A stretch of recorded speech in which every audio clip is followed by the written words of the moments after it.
कहना उनका ये है कि इलेक्शन से दरअसल आप भाग रहे हैं और लंदन से भी भाग रहे हैं अब तो आप, और जो यूरोप का ट्रिप है शरीफ फैमिली का वो दरअसल इसलिए कि वहाँ पर दरख्वास्त आ जाएगी आपके against. How would you respond to all of these allegations? बिस्मिल्लाहिर्रहमानिर्रहीम।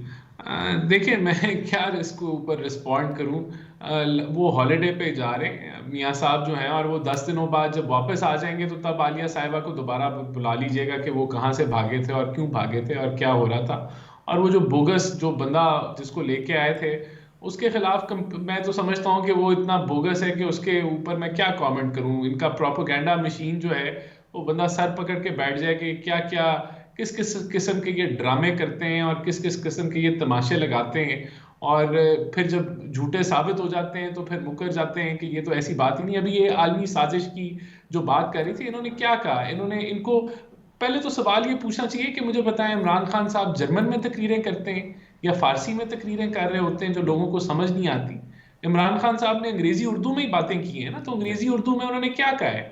उन्होंने ये कहा है कि मैं तो अमेरिका को ब्लेम भी नहीं करता कंस्पिरेसी के लिए। ये कहा है ना, इसका मतलब है कि जिसने साजिश की उसको वो ब्लेम ही नहीं करते। तो इससे बड़ा यू टर्न क्या हो सकता है? यानी कि किसको बेवकूफ बना रहे हैं आप? अवाम की अकल को के ऊपर सवालिया निशान बना रहे हैं कि लोगों को समझ नहीं आती। उसकी तशरीह आप कर देंगी, क्यों करेंगी भी तशरीह आप? आपके लीडर ने plain and simple U turn लिया है। उसने झूठ बोला था, उसका झूठ ऑडियो लीक से साबित हुआ। उसने झूठ बोला था, उसके झूठ को आपके सदर आरिफ अलवी ने तस्लीम नहीं किया, उसको भी शक है। फिर आपने खुद यू टर्न ले लिया। अभी भी आप लगे हुए हैं, पागल समझते हैं लोगों को कि आलमी साजिश, हम हटे नहीं, पीछे नहीं हटे। आपने बेजर यू टर्न लिया है। आपने वही यू टर्न लिया है जो आपने 35 पंक्चर में लिया था, अवाम को बेवकूफ बुला के, इस मुल्क में इंतशार फैला के। आज आप यू टर्न ले रहे हैं, अब आप फिर वही लगे हुए हैं कि यू टर्न नहीं लिया, यू टर्न नहीं लिया। तो मुझे तो इनकी लॉजिक अच्छा। इसी तरह आर्मी चीफ के ऊपर आप आ जाएं। इन्होंने कहा जी आर्मी चीफ को एक्सटेंशन मिलनी चाहिए, फिर वो इलेक्शन होंगे, केयर टेकर हुकूमत आएगी, उसके बाद नई हुकूमत कर लेगी। फिर उसके बाद इन्होंने कहा जी अब जो मर्जी आर्मी चीफ लग जाए, क्योंकि पता है इनकी बात नहीं सुनी गई, मानी नहीं गई। अब नया चीफ आएगा, उससे ये बिगाड़ना नहीं चाहते। फिर ये नहीं एहसान दरमियान साहब, में कह ये जो देते हैं कि ये आर्मी चीफ। कैटेगोरिकली जो ये उनका बयान है कि अगर रजीम चेंज के पीछे इस्टेब्लिशमेंट नहीं थी तो इसको रोक ही लेती कम अज़ कम, इसको कैसे देख रहे हैं आप? ये देखें, अगर कोई आलमी साजिश थी तो एजेंसियों का क्या काम है, मिलिट्री का क्या काम है कि आलमी साजिश को रोकें? अगर उन्होंने आलमी साजिश को रोका नहीं इनके बकौल, तो इसका मतलब है वो मुलव्वस हैं। यानी कि पाकिस्तान की अपनी आर्मी और पाकिस्तान की जो एजेंसीज हैं वो इस मुल्क के खिलाफ साजिश कर रही हैं अमेरिका के साथ मिलकर। इसका ये मतलब है ना। और अब ये कहते हैं कि नहीं वो शामिल नहीं थी तो वो रोक देती। तो भाई उनका काम है रोकना। आप पूछ लें उनसे। आप तो किसी एक इल्जाम पे ठहर तो जाएं। कोई ठहर तो, एक आप अपने मौकफ पे ठहर तो जाएं। और फिर कहते हैं, और फिर देखें कमाल, मुझे तो ये नहीं समझ आती। मौकफ से हट के कहते हैं हम मौकफ से नहीं हटे, जी। मौकफ से हट भी जाते हैं और कहते हैं हम मौकफ से नहीं हटे। अभी आर्मी चीफ के बारे में लेटेस्ट रिमार्क जो दिया वो ये कहा है कि ये मेरिट पे आर्मी चीफ इसलिए नहीं लगाना चाहते क्योंकि ये मुझे नाअहल करना चाहते हैं आर्मी चीफ के थ्रू। अच्छा। इस बयान को आप इसको डायसेक्ट कर लें, इसका क्या मतलब है? बिल्कुल, यानी लेकिन कि इसका ये एहसान साहब, मतलब ये है। तस्नीम हैदर साहब जो आ गए हैं मंजर आम पे, उन्होंने तो अरशद शरीफ साहब का जो मर्डर है, इसके अलावा खान साहब पर हमले का इल्ज़ाम भी आप पे लगा दिया। सीरियस एलिगेशंस हैं, your credibility is at stake. Sue करेंगे उनको लंदन में आप?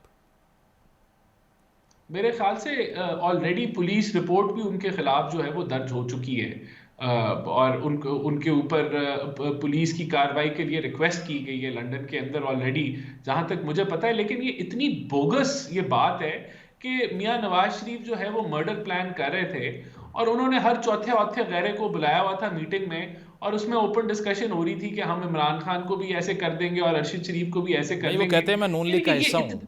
He is claiming the membership. उन, वो तो पहले ही रद्द कर दिया। उनसे एक जर्नलिस्ट ने पूछा यार आपका वो किधर है नोटिफिकेशन लेटर, तो कहते वो गुम हो गया। यानी कि कमाल की इनकी प्रोपेगेंडा, एहसान ये साहब, इसमें क्या समझते है, हैं। वो खान साहब के पास से भी लेटर गुम गया था, वो हो जाता है ऐसे। अच्छा। देखिए, मैं तो I am astonished, I don't even want to, it is such a bogus, ये इतना बोगस केस है। उसके खिलाफ डेफेमेशन भी होगी, पुलिस में केस भी दर्ज हो गया है। We will take him to the cleaners. लेकिन कहने का मतलब आप इनकी सोच देखें, they will hang on to anything for propaganda. Ehsan साहब, ये लेकिन देखें हर ना, वो लंदन गंदी एक हरकत ऐसी कर। जगह है जहाँ पर कानून बहुत सख्त है। So why would he put so much at stake कि वहाँ बैठकर वो ऐसा इल्ज़ाम लगा देंगे जिसकी ग्राउंडिंग ही कोई नहीं है उनके पास?